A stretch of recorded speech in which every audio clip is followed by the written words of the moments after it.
Hello दोस्तों, कैसे हैं आप लोग। एक बार वापस से आपका स्वागत है मेरे चैनल में। आज हम आपके लिए लेके आए हैं एक नया टॉपिक है हमारा बायोलॉजी का। बायोलॉजी के अंदर एक टॉपिक आता है पादपों में पोषण।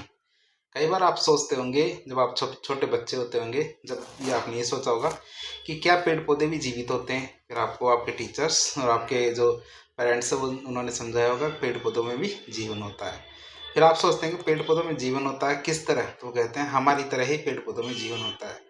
तो आपने प्रश्न किया होगा कि जैसे हम खाना खाते हैं तो पेड़ पौधे तो कभी खाना खाते ही नहीं है, तो उनको खाना कैसे मिलता है, वो खाना कहाँ से लेके आते हैं, कौन उनके लिए खाना बनाता है, कौन और वो कैसा खाना खाते हैं। तो आपने कई बार प्रश्न पूछा होगा और आपके टीचर्स ने और आपके जो पेरेंट्स है, गार्जियंस है, उन्होंने आपको समझाया होगा कि उन पौधे क्या है, किस तरह से अपना पोषण प्राप्त करते हैं। तो यही चीज़ आज हम एक बार वापस से रिपीट करेंगे आज के टॉपिक में कि पेड़ पौधे अपना पोषण किस तरह से प्राप्त करते हैं, मतलब प्लांट न्यूट्रिशंस। ये हमारा साइंस बायोलॉजी का एक बहुत ही इंपॉर्टेंट टॉपिक है। शुरू करते हैं आज का टॉपिक कि पौधों को अपने विकास, वृद्धि और ऊर्जा उत्पादन, क्या विकास, वृद्धि, ऊर्जा उत्पादन और अन्य जितने भी जैविक कार्य है उनके लिए पोषण के तत्वों की आवश्यकता होती है। क्या पोषक तत्व होते हैं, तो पोषक तत्वों की बहुत ज़्यादा आवश्यकता होती है। जैसे हमारे शरीर के अंदर बहुत सारे कार्य करने होते हैं, इसीलिए हमें क्या भोजन की आवश्यकता होती है। यदि हम भोजन नहीं खाएंगे तो हमारा शरीर कमज़ोर पड़ जाता है, और कमज़ोर पड़ने की वजह से क्या होता है कि हम कोई भी कार्य आसानी से नहीं कर पाते, इसलिए हम क्या भोजन लेते हैं। तो पेड़ पौधों को भी क्या है, कार्य को करने के लिए पोषक तत्वों की आवश्यकता होती है। खासकर देखें तो पेड़ पौधे मुख्य रूप से प्रकाश संश्लेषण या फोटोसिंथेसिस के माध्यम से अपने भोजन का निर्माण करते हैं। अब हम बात करते हैं पेड़ पौधों में। तो पौधों में क्या पोषण दो तरह का होता है। क्या पौधों में पोषण दो तरह का होता है। कई पौधे होते हैं जो स्वपोषी होते हैं और कई पौधे होते हैं जो परपोषी होते हैं। क्या होते हैं, कई पौधे क्या होते हैं स्वपोषी मतलब ऑटोट्रोपिक होते हैं, कई होते हैं परपोषी का मतलब, स्वपोषी का मतलब होता है जो अपना भोजन स्वयं बनाते हैं, क्या अपना भोजन स्वयं बनाते हैं। दूसरे होते हैं परपोषी, वो क्या करते हैं, दूसरे पौधे जो भोजन बनाते हैं उनसे अपना पोषण प्राप्त करने की कोशिश करते हैं। तो सबसे पहले आते हैं हमारे स्वपोषी पौधे, ऑटोट्रोपिक न्यूट्रिशंस। तो इस प्रकार के पोषण में पौधे क्या स्वयं अपना भोजन बनाते हैं। इस प्रकार के पोषण में क्या होता है, पौधे क्या करते हैं, स्वयं अपना भोजन बनाते हैं। वे कार्बन डाइऑक्साइड मतलब CO2, जल और सूर्य के सहायता से, क्या सूर्य के प्रकाश की सहायता से ग्लूकोज, ध्यान रखना ग्लूकोज का सूत्र होता है C6H12O6 नामक कार्बोहाइड्रेट बनाते हैं। इसीलिए इस प्रक्रिया को हम क्या बोलते हैं, प्रकाश संश्लेषण विक्रिया कहते हैं। क्यों, क्योंकि संश्लेषण किसकी वजह से हुआ है, प्रकाश की वजह से। ये संश्लेषण किसकी वजह से हुआ, प्रकाश की वजह से हुआ, इसलिए इसे क्या कहते हैं, प्रकाश संश्लेषण अभिक्रिया कहते हैं। इसी के जरिए पेड़ पौधे अपना पोषण पदार्थ जो जिसे ग्लूकोज कहते हैं उसका निर्माण करते हैं। तो शुरुआत करते हैं हम आज के टॉपिक में हम अब पढ़ेंगे प्रकाश संश्लेषण, जो हमने अभी बात की थी, यह अभिक्रिया कैसे होती है। हम ज़्यादा डिटेल्स तो नहीं, लेकिन हम एक ब्रीफ नॉलेज तो लेंगे ताकि हमें कोई भी चीज़ है ना छूटे नहीं हमसे। तो शुरू करते हैं प्रकाश संश्लेषण अभिक्रिया, फोटोसिंथेसिस रिएक्शन। तो प्रकाश संश्लेषण वह रासायनिक अभिक्रिया है जिसके माध्यम से हरे पौधे, शैवाल और कुछ बैक्टीरिया, क्या हरे पौधे, शैवाल और बैक्टीरिया, ऐसे पदार्थ जिनमें हरित लवक पाया जाता है, क्या हरित लवक पाया जाता है, उन्हें हम क्या कहते हैं, हरे पौधे।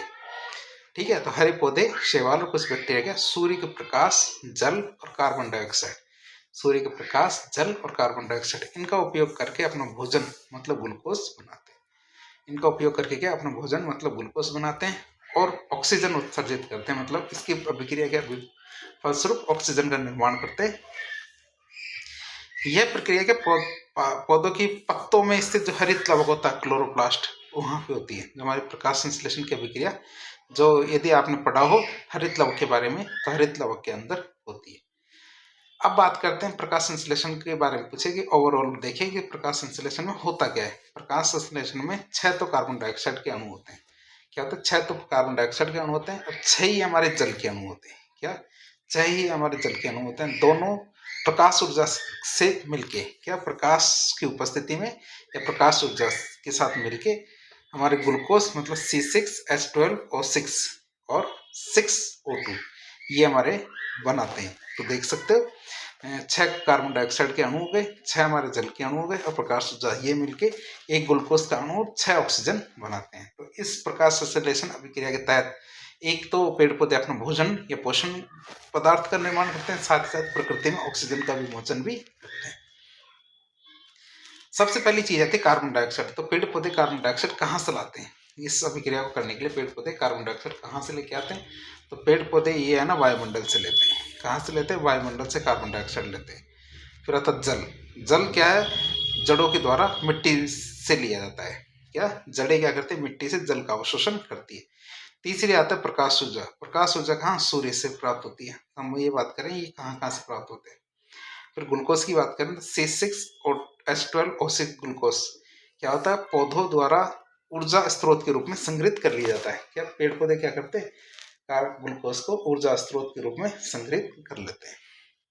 और रही ऑक्सीजन की बात, सबसे इंपॉर्टेंट बात ऑक्सीजन। तो ऑक्सीजन क्या है?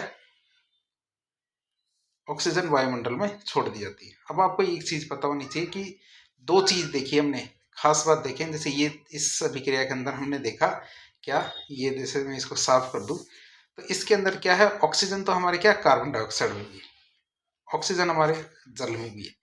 तो ये वाली ऑक्सीजन कहाँ से?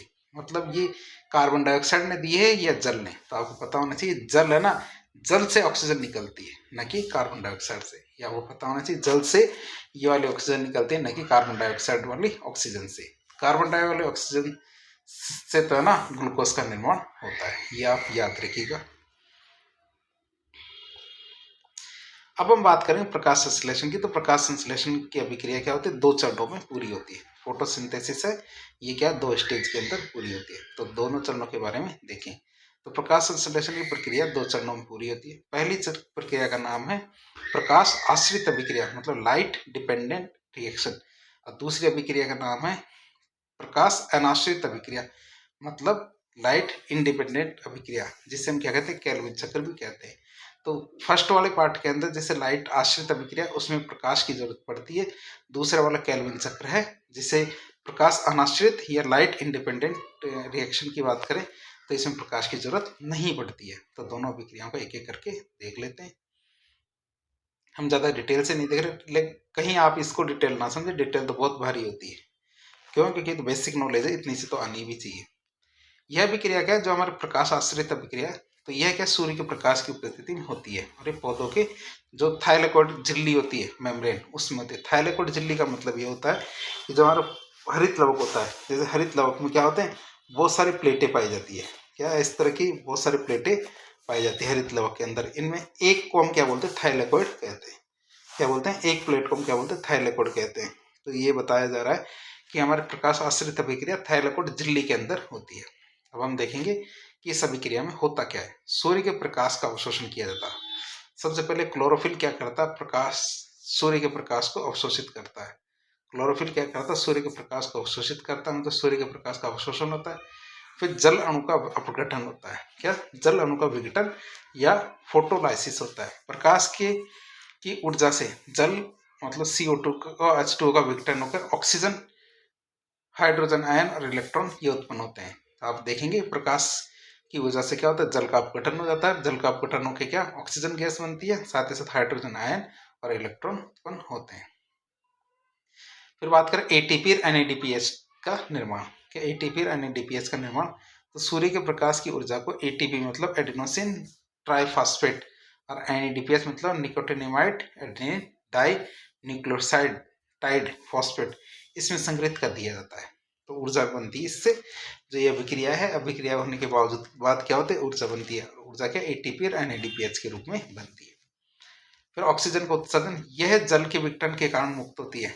मैंने अभी आपको बताया कि इसके अंतर्गत क्या होता है? ऑक्सीजन गैस बनती है और ये ऑक्सीजन क्या होती है? वायु में सीधी छोड़ दी जाती है। प्रकाश अभिक्रिया की बात करें तो प्रकाश अभिक्रिया का ओवरऑल रिएक्शन देखें तो क्या होता है इसके अंदर? जल में ATP, ADP और NADPH और प्रकाश ऊर्जा सारी चीजें मिलके ऑक्सीजन गैस बनाते हैं, ATP बनाते हैं और NADPH बनाते हैं।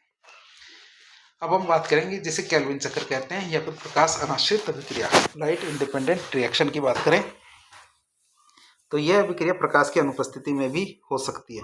और यह कहाँ होती है? पौधे के स्ट्रोमा भाग में होती है। कहाँ होती है? स्ट्रोमा भाग में होती है। मतलब हरित लवक होता है, हरित लवक का जो क्या कहते हैं लिक्विड वाला पार्ट होता है अंदर का, तो उसे हम क्या कहते हैं? स्ट्रोमा कहते हैं। तो ये स्ट्रोमा वाले भाग में होती है। अब बात करते हैं इसमें होता क्या क्या है। बात करें सबसे पहले कार्बन डाइऑक्साइड का ग्रहण किया जाता है। क्या क्या होता है? कार्बन डाइऑक्साइड का ग्रहण होता है, वायुमंडल से कार्बन डाइऑक्साइड का ग्रहण किया जाता है। साथ ही साथ राइबोलोज बाइफॉस्फेट का भी संयोग होता है। क्या? कार्बन डाइऑक्साइड से राइबोलोज बाइफॉस्फेट का संयोग होता है। फिर ग्लूकोज संश्लेषण मतलब एटीपी और एनएडीपीएस जो भी हमने बना था, क्या हमने बनाई थी प्रकाश अभिक्रिया के अंदर, तो उन दोनों की ऊर्जा का उपयोग करके 6 कार्बन यौगिक ग्लूकोज का निर्माण किया जाता है। 6 कार्बन यौगिक मतलब C6H12O6। क्या क्या है? C6H12O6। ये हमारे जो 6 कार्बन वाले जो ग्लूकोज अणु का निर्माण किया जाता है। फिर आरयूबीपी का पुनरुत्पादन की बात करते हैं, यह चक्र बार बार चलता ही रहता है। आरयूबीपी का पुनरुत्पादन होता है, फिर हमारे ये एक ग्लूकोज का अणु बन गया, फिर दूसरा ग्लूकोज का अणु, तीसरा ग्लूकोज का अणु, तो इस तरह बहुत सारे ग्लूकोज अणु का निर्माण होता है। तो बात करें केल्विन चक्र की, CO2 आ गया, ATP आ गई, NADPH आ गया, फिर हमारे ग्लूकोज अणु का निर्माण होता है ADP और NADPH प्लस इसका निर्माण होता है। अब हम बात करें प्रकाश संश्लेषण को, तो हमने देख लिया, प्रकाश संश्लेषण से हमने ग्लूकोज का निर्माण कर लिया, ऑक्सीजन को जो हमारी प्रकाश अभिक्रिया थी इसके जरिए बाहर भेज दिया। तो हम बात करेंगे प्रकाश संश्लेषण को कौन कौन सी चीजें प्रभावित करती है, मतलब प्रकाश संश्लेषण को प्रभावित करने वाले कारकों के बारे में देखें। पहला कारक आता है प्रकाश की तीव्रता। अधिक प्रकाश होने पर प्रकाश संश्लेषण की गति बढ़ती है, मतलब ज्यादा होती है। इसीलिए हमारे जो भूमध्य रेखा के आसपास जो भी पेड़ पौधे होते हैं, उष्णकटिबंधीय जो पेड़ पौधे होते हैं, वो घने भी होते हैं, हरे भी होते हैं। क्या? घने और हरे पाए जाते हैं और लंबे लंबे पाए जाते हैं। क्यों? क्योंकि अधिक प्रकाश होने पर प्रकाश संश्लेषण की गति बढ़ जाती है। फिर कार्बन डाइऑक्साइड की मात्रा, तो कार्बन डाइऑक्साइड की उच्च मात्रा से प्रक्रिया और भी तेज हो जाती है। क्यों? क्योंकि ग्लूकोज बनाने में कार्बन डाइऑक्साइड बहुत ज़्यादा इंपॉर्टेंट रोल अदा करती है। फिर जल की उपलब्धता, जल की कमी से प्रक्रिया धीमी हो जाती है। हमारे भूमध्य रेखा क्षेत्र में क्या होते हैं, बहुत सारे मरुस्थल भी पाए जाते हैं। इसी वजह से क्या है, वहाँ पे जल नहीं पाया जाता। क्यों? क्योंकि जल नहीं पाया जाता, इसी वजह से क्या होता है, वहाँ पे प्रकाश संश्लेषण की प्रक्रिया धीमी हो जाती है, इसीलिए पेड़ पौधे रह नहीं पाते। फिर टेम्परेचर की बात करें, अत्यधिक ठंडा और अत्यधिक गर्म तापमान क्या प्रकाश संश्लेषण की प्रक्रिया को प्रभावित कर सकता है। जैसे एक निश्चित तापमान पर ही प्रकाश संश्लेषण की प्रक्रिया बेहतर तरीके से कार्य करती है। फिर बात करें क्लोरोफिल की मात्रा, अधिक क्लोरोफिल होने पर प्रकाश अवशोषण बेहतर होता है। क्या? क्लोरोफिल की मात्रा क्या होती है की बात करें तो अधिक क्लोरोफिल होने पर प्रकाश अवशोषण बेहतर होता है। क्या? प्रकाश अवशोषण बेहतर होगा, अधिक क्लोरोफिल होगा। अब हम बात करें प्रकाश संश्लेषण का महत्व। प्रकाश संश्लेषण का क्या महत्व है? पहला, भोजन का निर्माण, तो ये पौधों के लिए प्राथमिक ऊर्जा का स्रोत है। ये क्या होता है? पौधों के लिए प्रकाश प्राथमिक ऊर्जा का स्रोत है। फिर बात करें ऑक्सीजन का उत्सर्जन, मतलब यह पृथ्वी के वायुमंडल में ऑक्सीजन बना के रखता है। ऑक्सीजन का उत्सर्जन की बात करते हैं, ये पृथ्वी के वायुमंडल में क्या ऑक्सीजन बना के रखता है, क्योंकि ऑक्सीजन इससे विमुक्त होती है। कार्बन डाइऑक्साइड की खपत, तो यह वायुमंडल में CO2 को हटाने में मदद करता है। यह क्या करता है? वायुमंडल से CO2 को हटाने में मदद करता है। फिर ऊर्जा प्रवाह निर्धार आधार की बात करें तो सभी जीवों के लिए ऊर्जा का प्रमुख स्रोत हमारे जो ऑक्सीजन है, और साथ ही साथ जो हमारा ग्लूकोज है उसका निर्माण इसके जरिए होता है। तो प्रकाश संश्लेषण का निष्कर्ष देखें तो प्रकाश संश्लेषण एक जटिल जैव रासायनिक प्रक्रिया है जो पौधों को अपना भोजन बनाने की क्षमता प्रदान करती है। प्रकाश संश्लेषण क्या होता है? प्रकाश संश्लेषण एक जटिल जैव रासायनिक प्रक्रिया है जो क्या करती है, पौधों को अपना भोजन बनाने की क्षमता प्रदान करती है। ये 2 चरणों में होती है, प्रकाश आश्रित जो सूर्य के प्रकाश की उपस्थिति में होती है, और प्रकाश अनाश्रित जिसे हम क्या कहते हैं, केल्विन चक्र कहते हैं, जो अंधकार में चलती है। यह प्रक्रिया पूरे पारिस्थितिक तंत्र के लिए अत्यंत महत्वपूर्ण है। क्यों? क्योंकि यह भोजन और ऑक्सीजन दोनों प्रदान करती है, जिससे क्या पृथ्वी पर जीवन संभव हो पाता है। अब हम बात करेंगे, ये तो हमारे स्वपोषी हमने देखा, कौन से पादप देखे? स्वपोषी, जो अपना भोजन स्वयं बनाते हैं। अब बात करेंगे हेटेरोट्रॉफिक या परपोषी पोषण। क्या परपोषी पोषण की बात करें, हेटेरोट्रॉफिक न्यूट्रिशन, तो कुछ पौधे क्या स्वयं भोजन नहीं बना सकते। कुछ पौधे क्या होते हैं? स्वयं भोजन नहीं बना सकते, वे अन्य जीवों या मृत पदार्थों से पोषण प्राप्त करते हैं। वे क्या? अन्य जीवों या मृत पदार्थों से पोषण प्राप्त करते हैं। परपोषी पौधों को 4 भागों में बांटा जाता है। अब इसी आधार पर हम क्या करते हैं, परपोषी पौधों को 4 भागों में बांटते हैं। पहला भाग आता है हमारे परजीवी पौधे, मतलब पैरासिटिक प्लांट्स। तो ये पौधे अपने पोषण के लिए दूसरे जीवों और पौधों और जीवों पर निर्भर करते हैं। ये पौधे क्या करते हैं? अपने पोषण के लिए दूसरे पौधों और जीवों पर निर्भर करते हैं। जैसे हमारे खसकुटा खसकुटा मतलब अमरबेल। तो यह क्या अपने मेजबान पौधे से पोषण चूस कर प्राप्त करती है। ये क्या करती है, आपने देखा हो कई पौधों के ऊपर क्या होते हैं, पीली पीली एक एक धागे नुमा जाल सा पड़ा होता है।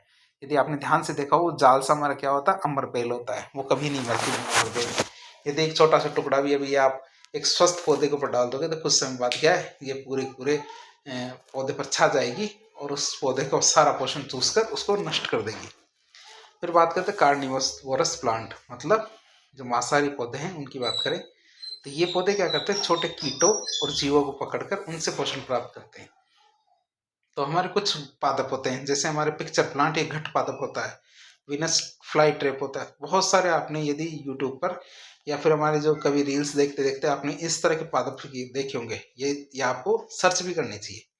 जो हमारे कार्निवोरस पादप होते हैं, तो ये पादप क्या करते हैं, अपने नाइट्रोजन की जो कमी होती है या नाइट्रोजन की कमी को पूरा करने के लिए कीटों को अपनी ओर आकर्षित करते हैं। क्या करते हैं, कीटों को अपनी ओर आकर्षित करते हैं और एक ऐसा ट्रैप बनाते हैं, क्या ऐसा ट्रैप बनाते हैं, ट्रैप में फंसाकर उन कीटों से क्या नाइट्रोजन की आपूर्ति करते हैं।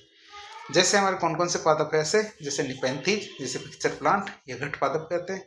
वीनस फ्लाई ट्रैप, तो ये हमारे क्या होते हैं कि नाइट्रोजन की आपूर्ति करने के लिए कीटों को अपनी ओर आकर्षित करते हैं और उनको पकड़कर उनको मार देते हैं और उनसे क्या पोषण प्राप्त करते हैं। फिर बात करें हम सिम्बायोटिक प्लांट, क्या होते हैं सिम्बायोटिक प्लांट की बात करें, संजीवी या सहजीवी प्लांट की बात करें तो इन पौधों का क्या होता है, अन्य जीवों के साथ सहजीवी संबंध होता है। इन पौधों का क्या होता है, अन्य जीवों के साथ सहजीवी संबंध होता है, जिससे क्या दोनों को लाभ होता है। क्या दोनों पादपों को इससे लाभ होता है। बात करें कैसे, जैसे हमारे लाइकेन है, क्या लाइकेन है, तो यह क्या शैवाल और कवक के सहजीवन को दिखाता है। लाइकेन क्या दिखाता है, शैवाल और कवक क्या साथ साथ रहते हैं, शैवाल और कवक साथ साथ रहते हैं, इससे हमारा लाइकेन का निर्माण होता है। ध्यान रखना, लाइकेन इंडिकेटर की तरह भी कार्य करते हैं, क्या जो पॉल्यूशन इंडिकेटर की तरह भी कार्य करते हैं। मतलब कि जहाँ सल्फर का पोल्यूशन होता है, क्या सल्फर पोल्यूशन ज़्यादा होता है, वहाँ पे क्या लाइकेंस नहीं पाए जाते। क्या जहाँ पे सल्फर पोल्यूशन ज़्यादा होता है वहाँ पे क्या है, लाइकेंस नहीं पाए जाते। इसीलिए क्या दिल्ली में आपको लाइकेन देखना मुश्किल या नामुमकिन जैसी चीज़ हो जाएगी। फिर बात करें माइक्रोराइजा, तो ये पौधों की जड़ों और कवक के बीच में सहजीवी संबंध होता है। ये पौधों की जड़ों और जो हमारे कवक होते हैं इनके बीच में सहजीवी संबंध पाया जाता है। अब आता है हमारा कौन सा, मृतोपजीवी पौधे, जिसको सेप्रोफाइटिक प्लांट्स कहते हैं। क्या सेप्रोफाइटिक प्लांट्स कहते हैं। तो बात करें इसकी, तो ये पौधे क्या करते हैं, गले सड़े जो जैविक पदार्थ होते हैं उनसे पोषण प्राप्त करते हैं। ये क्या करते हैं, गले सड़े जो जैविक पदार्थ होते हैं उनसे पोषण प्राप्त करते हैं। जैसे हमारे मशरूम मोनोट्रोपा, मशरूम मोनोट्रोपा क्या करते हैं, हमारे गले सड़े जैविक पदार्थों से पोषण प्राप्त करते हैं, जिन्हें सेप्रोफाइटिक प्लांट्स कहते हैं। पौधों, अब बात करते हैं पौधों के लिए आवश्यक पोषक तत्व कौन कौन से होते हैं उनकी बात करें। एसेंशियल न्यूट्रिएंट्स फॉर प्लांट्स, तो हम ये तो हमने सीधा सीधा पोषण की बात की थी, अब कुछ तत्वों की बात कर लेते हैं जो पेड़ पौधों को बहुत ज़्यादा ज़रूरत पड़ती है। तो पौधों को विभिन्न प्रकार के पोषण तत्वों की आवश्यकता होती है और इन्हें दो भागों में बांटा जाता है। पौधों के क्या विभिन्न प्रकार के पोषक तत्वों की आवश्यकता होती है जिन्हें दो भागों में बांटा जाता है। पहला आता मुख्य पोषक तत्व, दूसरा आता सूक्ष्म पोषक तत्व मतलब मैक्रोन्यूट्रिएंट्स, एक आता माइक्रो न्यूट्रिएंट्स। तो मैक्रो की बात करें तो ये तत्व पौधों को अधिक मात्रा में चाहिए और ये हमारे पौधों को कम मात्रा में चाहिए। मुख्य पोषक तत्व की बात करते हैं nitrogen, phosphorus, potassium, calcium, magnesium और सल्फर। क्या क्या, nitrogen, phosphorus, potassium, calcium, magnesium और सल्फर, ये तुम्हारे क्या होते हैं, मैक्रोन्यूट्रिएंट्स होते हैं, मतलब पेड़ पौधों को अधिक मात्रा में चाहिए। फिर बात करें मैं सूक्ष्म पोषक तत्व की, तो सूक्ष्म पोषक तत्व में क्या होता है, फेरस मतलब लोहा, तांबा, जस्ता, मैंगनीज, मोलिब्डेनम, बोरॉन, क्लोरीन, ये क्या होते हैं, हमारे सूक्ष्म पोषक तत्व होते हैं। मतलब पेड़ पौधों की इनकी मात्रा बहुत कम मात्रा में चाहिए। ये तत्व क्या होते हैं, बहुत कम मात्रा में चाहिए, ज़्यादा मात्रा में नहीं चाहिए, लेकिन ये बहुत ज़रूरी है। कम मात्रा में चाहिए लेकिन चाहिए चाहिए होता ना, ये थोड़ा है लेकिन ज़रूरी है। तो बात करें, फिर आता है हमारा खनिज पोषण, मिनरल न्यूट्रिएंट्स इन प्लांट। तो पौधों की जो जड़ें होती है, क्या पौधों की जड़ें क्या करती है, मिट्टी से खनिज तत्वों का अवशोषण करती है। पौधों की जड़ें क्या करती है, मिट्टी से खनिज तत्वों का अवशोषण करती है। और ये अवशोषण दो प्रकार से होता है, एक तुम्हारा सक्रिय परिवहन, एक होता है हमारा पैसिव ट्रांसपोर्ट या निष्क्रिय परिवहन। एक तुम्हारा एक्टिव ट्रांसपोर्ट होता है, एक हमारा क्या होता है, पैसिव ट्रांसपोर्ट होता है। तो सक्रिय परिवहन और निष्क्रिय परिवहन। सक्रिय परिवहन की बात करें तो यह ऊर्जा खर्च करके होता है। क्या सक्रिय परिवहन से क्या होता है, पेड़ पौधे ऊर्जा खर्च करके जो हमारे न्यूट्रिएंट्स होते हैं उनको, पोषण को एक जगह से दूसरी जगह ट्रांसपोर्ट करते हैं। दूसरा निष्क्रिय परिवहन, इसमें पेड़ पौधे किसी प्रकार की ऊर्जा का उपयोग नहीं करते हैं, ये केवल वैसे ही ट्रांसपोर्ट होती है चीज़ें। अब हम बात करें जल का परिवहन, वाटर ट्रांसपोर्ट इन प्लांट्स। तो पौधों में जल का परिवहन मुख्य रूप से जाइलम के द्वारा होता है। पेड़ पौधों की जो हमारी जड़ें होती है, तने होते हैं, उनके अंदर क्या दो पोषक ट्रांसफर हमारी कोशिकाएं या जो उत्तक पाए जाते हैं, एक को कहते हैं जाइलम, एक को कहते हैं फ्लोएम। जाइलम के माध्यम से तो हम क्या करते हैं कि जल का परिवहन करते हैं, फ्लोएम के माध्यम से हम पोषक तत्वों का परिवहन करते हैं। हम नहीं, मतलब पेड़ पौधे, ये क्या है, जड़ों से पत्तियों तक जल और खनिजों को पहुंचाने का कार्य करता है। ये क्या करता है, जड़ों से पत्तियों तक जल और खनिजों को पहुंचाने का काम करता है। क्या, जाइलम। अब बात करें कार्बनिक पदार्थों का परिवहन। क्या कार्बनिक पदार्थों का परिवहन मतलब ट्रांसपोर्ट ऑफ ऑर्गेनिक सब्सटेंस। क्या ट्रांसपोर्ट ऑफ ऑर्गेनिक सब्सटेंस की बात करें तो पत्तियों में बना हुआ जो भोजन है, क्या पत्तियों में बना हुआ भोजन पौधों के सभी भागों में फ्लोएम के द्वारा भेजा जाता है। तो हमने देखा भोजन तो हमारे फ्लोएम के द्वारा भेजा जाता है और जल हमारे क्या, जाइलम के द्वारा भेजा जाता है। इस प्रक्रिया को हम स्थानांतरण या ट्रांसलोकेशन कहते हैं। क्या, स्थानांतरण या ट्रांसलोकेशन कहते हैं। ट्रांसफर नहीं होता, ट्रांसलोकेशन होता है। तो इस तरह हमने बहुत देर तो नहीं लगी, लेकिन फिर भी हमने पोषण के बारे में देखा। तो ओवरऑल देखें पोषण की, तो पौधों में पोषण मुख्य रूप से प्रकाश संश्लेषण के द्वारा होता है, जिसमें कार्बन डाइऑक्साइड, जल, सूर्य के प्रकाश से भोजन का निर्माण होता है। कुछ पौधे अन्य जीवों पर निर्भर करते हैं और उन्हें परपोषी पौधे कहा जाता है। पौधों की वृद्धि के लिए मुख्य और सूक्ष्म पोषक तत्व बहुत ज़्यादा जरूरी है, जो पौधों से अवशोषण करते हैं, जो पौधे से क्या, जो मिट्टी से अवशोषित किए जाते हैं। इसके अलावा जल और भोजन का परिवहन जाइलम और फ्लोएम के द्वारा किया जाता है। इस तरह देखें तो पौधों में पोषण की प्रक्रिया न केवल उनके विकास के लिए जरूरी है, बल्कि पूरे पारिस्थितिकी तंत्र के संतुलन बनाए रखने में बहुत बड़ी भूमिका निभाती है।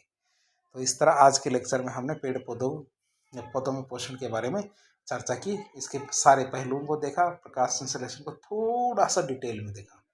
तो यदि आपको हमारा किसी भी तरह से कोई समस्या है तो हमें कमेंट बॉक्स के बारे में कमेंट बॉक्स में बताएं। हम वास्तव में आपके जो विचार है समझ नहीं पा रहे हैं, क्योंकि सब्सक्राइबर बढ़ भी नहीं रहे, कुछ भी नहीं हो रहा आगे, ना ही व्यूज़ आ रहे हैं। तो कुछ भी समझ नहीं आ रहा कि ये आपको पसंद आ रहे हैं नहीं आ रहे, हमारी मेहनत सही दिशा में जा रही है नहीं जा रही। यदि आप सक्रिय हैं, आपने ये वीडियो देखा है, तो कमेंट बॉक्स के माध्यम से ज़रूर बताएं कि हमें किस तरह से आगे बढ़ना चाहिए। तो वीडियो पसंद आया तो लाइक करें, चैनल को सब्सक्राइब करें बिल्कुल नए हैं तो, और यदि पसंद करें इस चीज़ को तो अपने दोस्तों में शेयर भी करें। धन्यवाद।